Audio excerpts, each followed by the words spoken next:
Hello, I'm Amy Rowe-Fail here with the Jerusalem Connection Red Alert Report.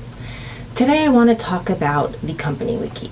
I once had an aunt who said we are defined by the company we keep, in terms of our character and who we are and want to be. Now, she didn't coin this phrase, but they are words of wisdom, and I'd like to look at this through the lens of the types of people and kinds of organizations that are in support of Israel and those who support BDS or who are overly critically of Israel. And I want to look at this examination so we can further decide how and why we fall into the position we fall into.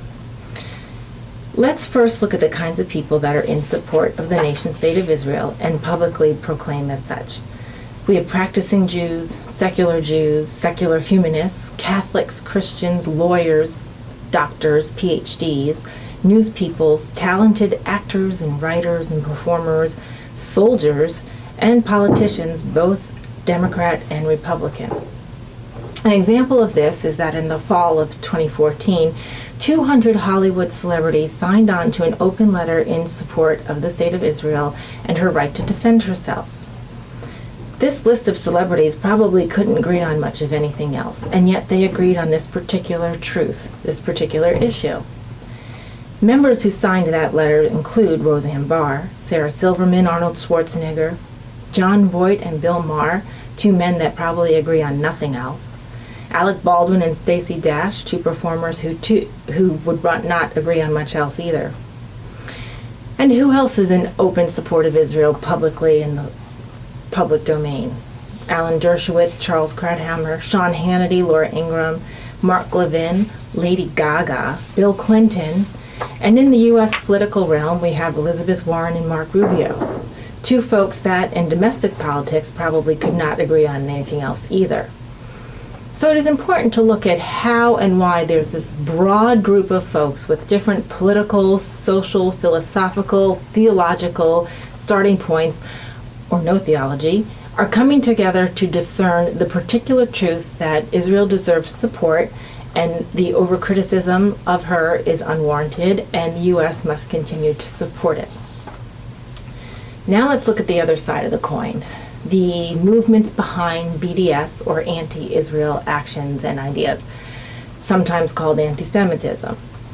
Clearly, those groups include terrorist organizations and leaderships, including Hezbollah, Hamas, the Muslim Brotherhood, of course ISIS, Al-Qaeda. There are definitely Islamic groups, including Sunni and Shia, who would call for and support BDS movements and anti-Israel actions. Keep in mind, these folks may also turn around and sanction the same notions and have against Christians and other Muslims who disagree with them. So who else is on this pro-BDS side? Meg Ryan, Dustin Hoffman, Whoopi Goldberg, Rihanna, Kim Kardashian, Sean Penn. Fueling this is also an entire news organization, MSNBC, who is in constant criticism of the State of Israel.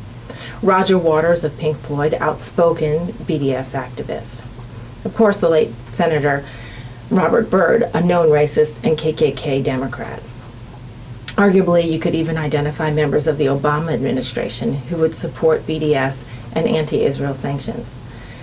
Again, look who they're aligning with in terms of other groups who want the same outcome. Keep in mind that support for Israel does not mean that Israel can do no wrong and that they're somehow infallible. This is not the case. Israel is made up of human beings. Its leadership are fallible. But we have to remember that they hold themselves openly accountable to a higher standard and a higher calling. And they act on that with transparency, even in times of war and constant self-defense. I'm not going to say just because everybody is agreeing on a topic that that's why you should agree with it. But you can look at the membership of the kinds of people that agree with something, examine why they are agreeing with it, and that will add to the credibility of the topic. Remember, God can use anyone for his time and purpose. Christians who think that they can only work with other Christians who agree with them in lockstep on every topic, theological, political, or social, are doing themselves a disfavor and also not trusting the very God in charge of it all. Even Esther had to rely on reason and the conditions, the worldly conditions in Persia, to save her people as she walked with God to end or stop a genocide. Something to think about. Shabbat Shalom.